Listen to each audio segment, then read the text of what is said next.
Mi nombre es Celia Partida, soy profesora en el Departamento de Educación y Valores del ITESO y también soy parte del equipo de desarrollo educativo. Tengo el honor de compartir este espacio con el doctor Juan del Val, quien es catedrático de Psicología Evolutiva y Educación en la Universidad Autónoma de Madrid. Doctor, qué gusto tenerlo de visita aquí en el ITESO y poder platicar con usted acerca de los retos de la educación democrática en el siglo XXI. Muchas gracias por darnos este espacio. Muchas gracias, se las doy yo a ustedes por la invitación y por haber podido estar compartiendo este tiempo con ustedes. Pues gracias. Encantados, muchas gracias. Bueno, pues para entrar un poquito en materia, quisiera plantearle una primera pregunta, que es ¿cómo se conceptualiza la educación democrática o la democratización de la educación? ¿Cómo la entiende usted?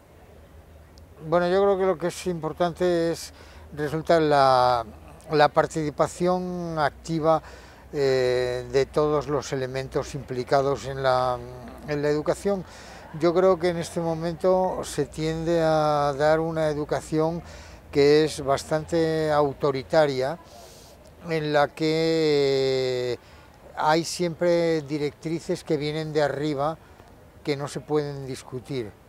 Y entonces el profesor es un ejecutante de decisiones que se han tomado en otro lugar, el director de la escuela lo mismo, exactamente, y además en el sistema, con las últimas normativas, con el acuerdo 592, se trata de una estructura extremadamente rígida y muy detallada que deja muy poco espacio a la iniciativa, a la creatividad del profesor, y yo creo que eso sería necesario revisarlo para que el profesor pudiera tener un papel más activo, porque yo creo que no puede haber una educación democrática que no se puede preparar para la democracia si resulta que el alumno simplemente lo único que tiene que hacer es seguir las normas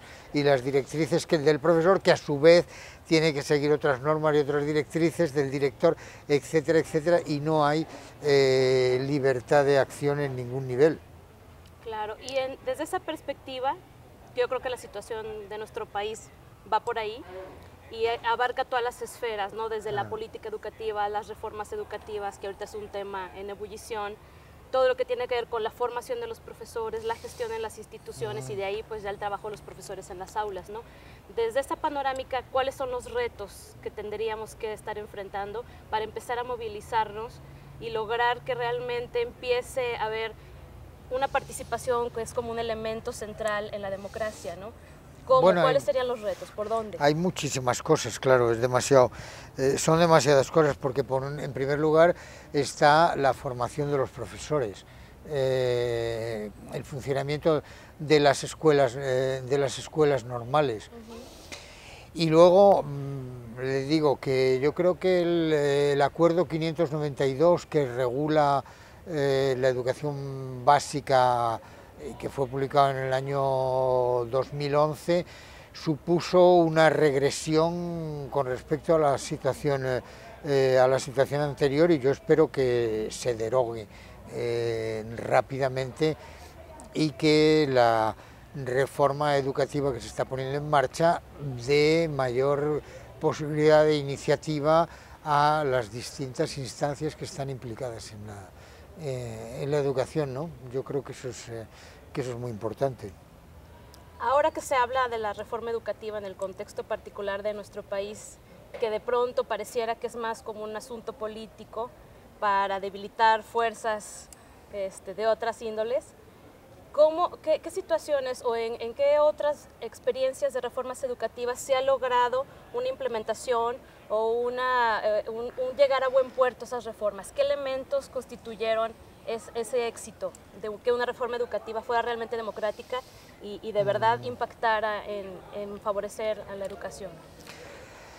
Bueno, desgraciadamente o afortunadamente, quizá, no sé, las reformas educativas son una cuestión absolutamente cotidiana. En este momento habrá seguro 20, 30, 40 países en el mundo que estarán haciendo una reforma educativa.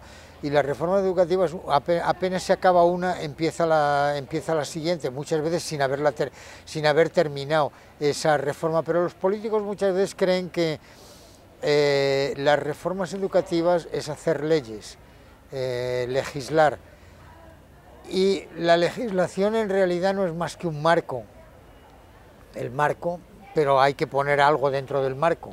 Y entonces una buena ley educativa pues puede permitir buenas prácticas, pero no cambia la práctica en el interior de las escuelas. Entonces lo que hay que hacer es modificar el trabajo en el interior de la escuela, en el interior del salón de clase, y ahí la responsabilidad está sobre todo en manos de los profesores.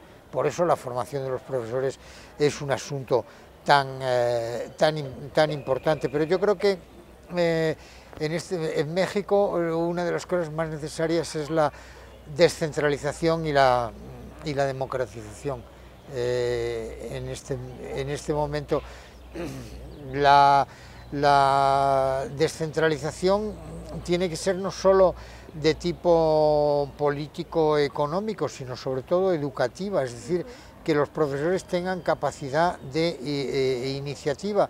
Yo creo que la SEP tiene que establecer programas de tipo indicativo, pero no programas de tipo obligatorio. Los horarios no pueden ser unos horarios tan rígidos como los que establecía el acuerdo 592, sino que hay que dar una mayor flexibilidad para que y que el profesor sea capaz de asumir unas responsabilidades respecto a cómo llevar, cómo gestionar el funcionamiento del salón de clase, y solo de esa manera, impulsando la participación de los alumnos, se podrá conseguir que se dé una educación realmente democrática. Sí, bueno, vemos que dentro de las instituciones también se reproducen estos esquemas autoritarios, ¿no? De los planes de estudios, incluso de los libros de texto que se van a llevar, los exámenes que se van a hacer, se le dan al profesor y el profesor lo que hace es aplicar. Como usted decía, ¿no? El margen para la innovación y la acción y la decisión del profesor de pronto es muy, muy limitada. ¿Cómo conseguir escuelas democráticas que formen auténticos ciudadanos cuando predominan esos modelos heredados que son más bien autoritarios? Claro, lo que yo explicaba en mi conferencia es que habría que hacer cambios en tres direcciones. Por una parte, en modificar las relaciones sociales en el interior de la escuela, es decir, la participación de los alumnos en la gestión de todo el trabajo escolar, por un lado. En segundo lugar, la forma de enseñar, de transmitir los contenidos y cuáles son los contenidos sobre los cuales se aprende, y en tercer lugar, modificar las relaciones de la escuela con la comunidad en la cual está inserta.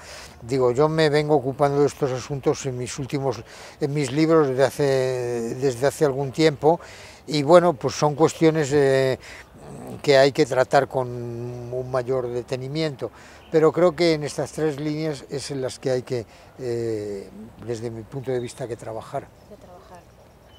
Pues luego resulta que los pedagogos se quieren ocupar mucho del currículum, de las competencias, de la evaluación, se habla mucho de las pruebas de evaluación, de PISA, de enlace, de todo este tipo de cosas.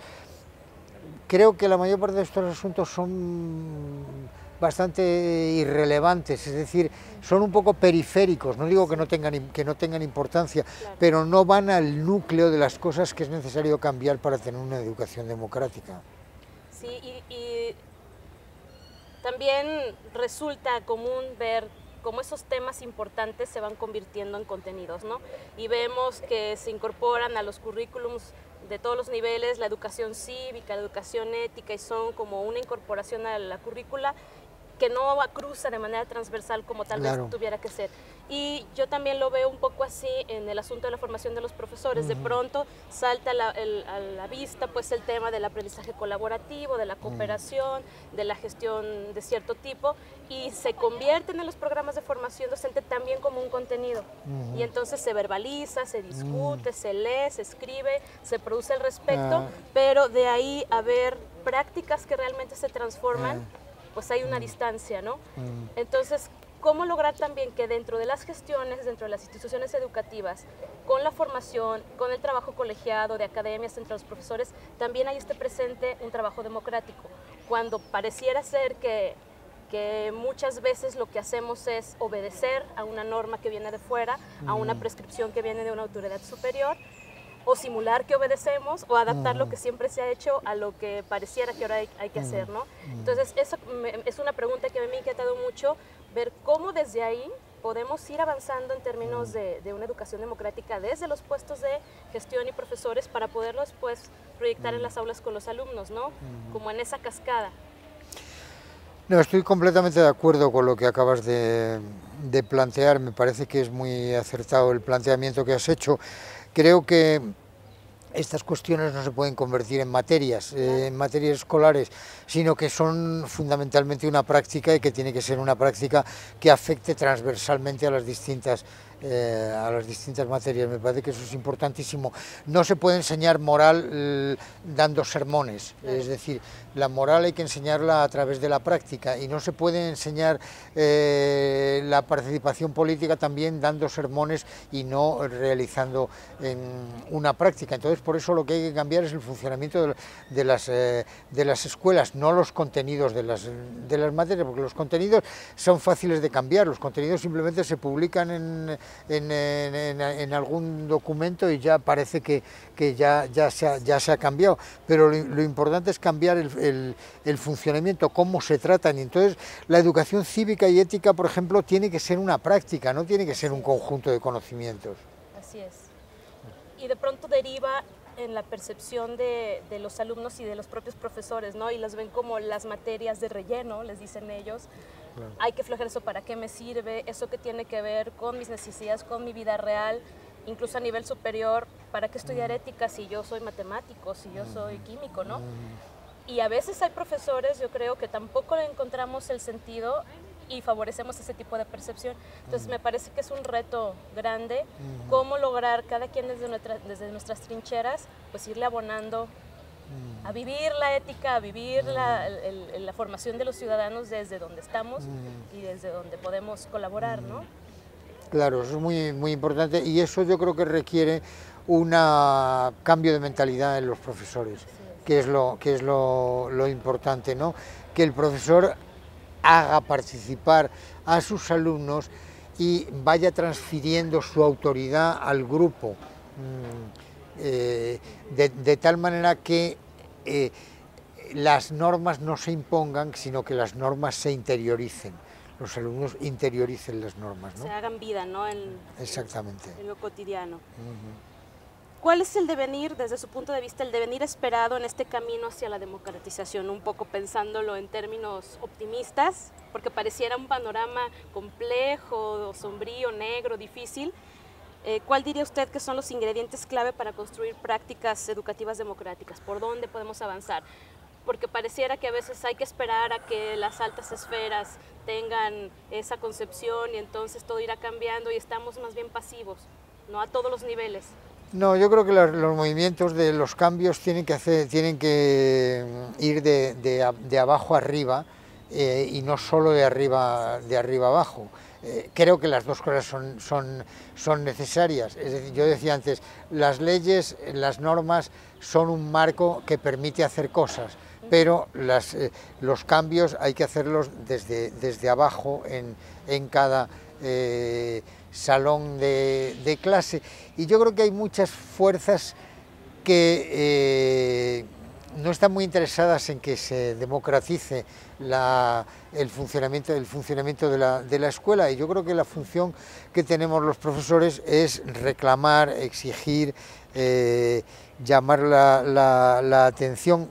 No es algo que se vaya a cambiar en poco tiempo, es un movimiento lento, pero en el que tenemos que trabajar continuamente, no desfallecer, y en el que vamos consiguiendo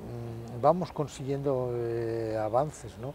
Creo que avances importantes, ¿no?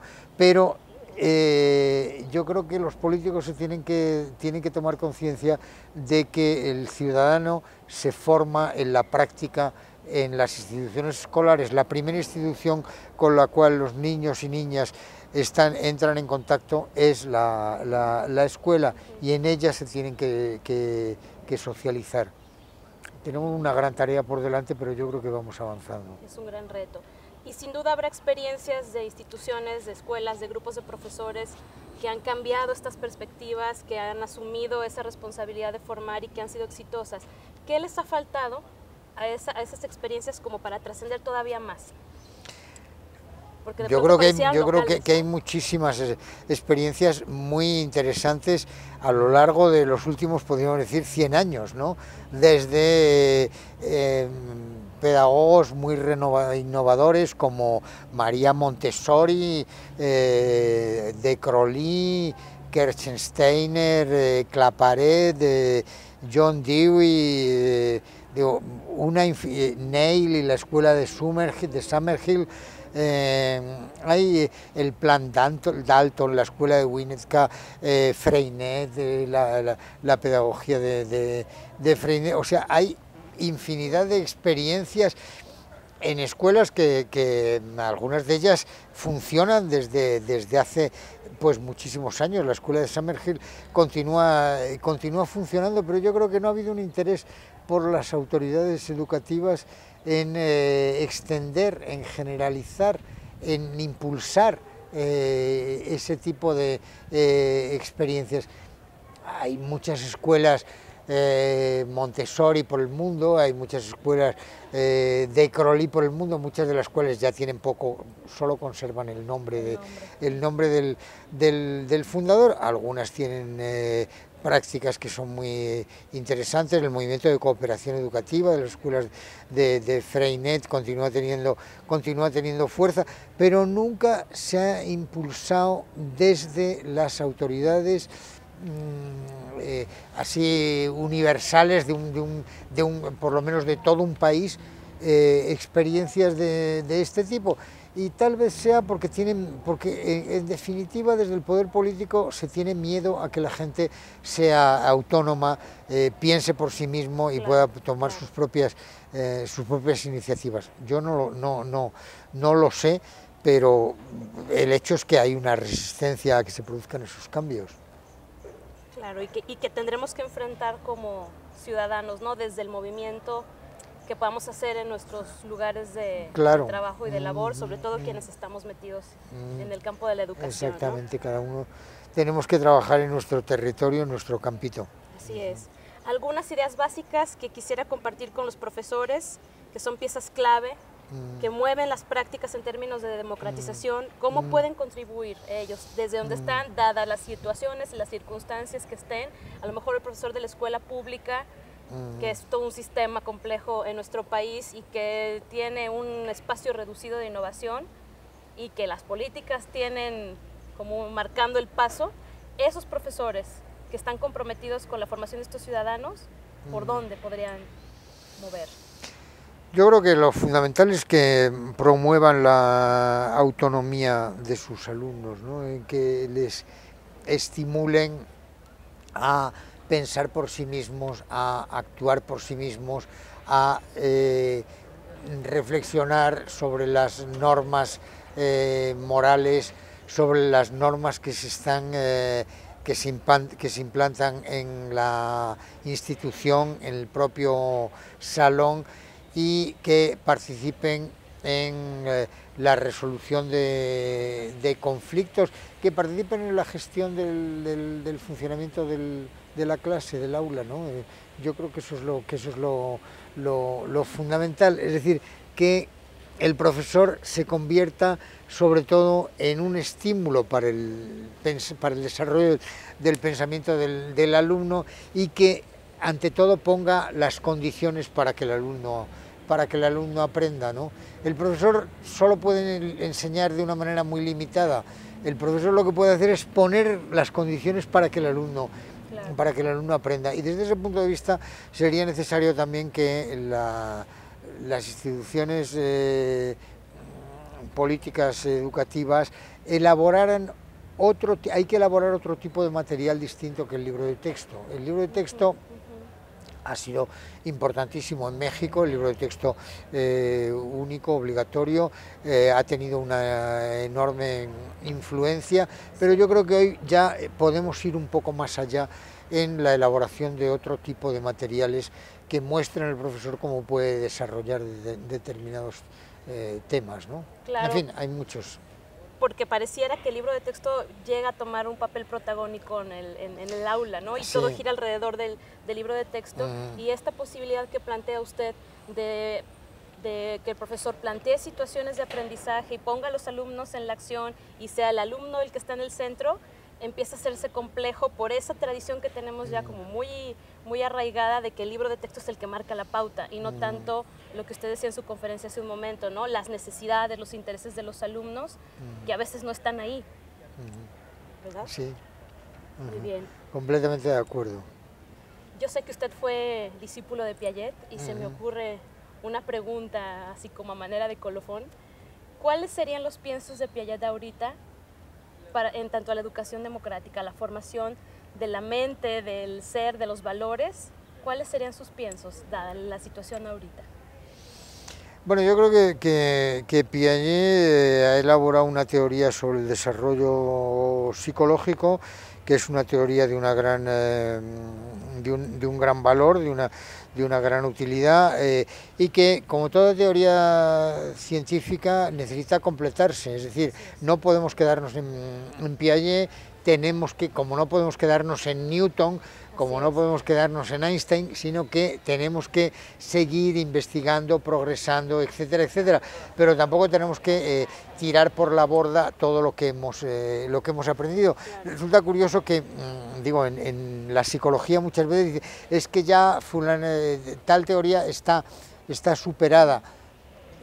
Está superada. No, tenemos que ir más allá, pero no quiere decir que la estemos tirando por el desagüe. La teoría, yo creo que la explicación constructivista de la formación del conocimiento sigue teniendo plena vigencia en este momento y, como digo, necesita completarse en muchos aspectos pues que Piaget no desarrolló. Se me viene ahorita a la mente, ya para ir cerrando, una frase que dijo el padre Nicolás Pachón, que es el general de los jesuitas. Hace algunos años vino de visita al ITESO y él decía, hay que ocuparnos de formar no a los mejores para el mundo, a los mejores del mundo, sino a los mejores para el mundo. Y se me viene a la mente desde hace un rato que le estaba escuchando a usted decir, bueno, ese tendría que ser el foco de todos quienes estamos en este reto de la educación, ¿verdad? No formar los mejores del mundo con un montón de conocimientos y un montón de herramientas, de recursos que obviamente tienen que ser formados, sino pensar, poner el foco en ser los mejores para el mundo. Y eso tiene que ver con formar gente. Tenemos que formar a todos. Así es. Tenemos que formar a todos, a cada cual de acuerdo con sus capacidades, teniendo en cuenta cuál es su punto de partida y estimulándoles siempre a que vayan un poquito más adelante, a que mejoren. Así es. Bueno, pues con esto terminaríamos esta entrevista. Le agradecemos muchísimo, es un gusto tenerlo aquí en Guadalajara y aquí en el ITESO, es su casa y ojalá se repita la oportunidad. Muchas gracias. Muy bien, muchas gracias. Gracias por su entrevista, gracias.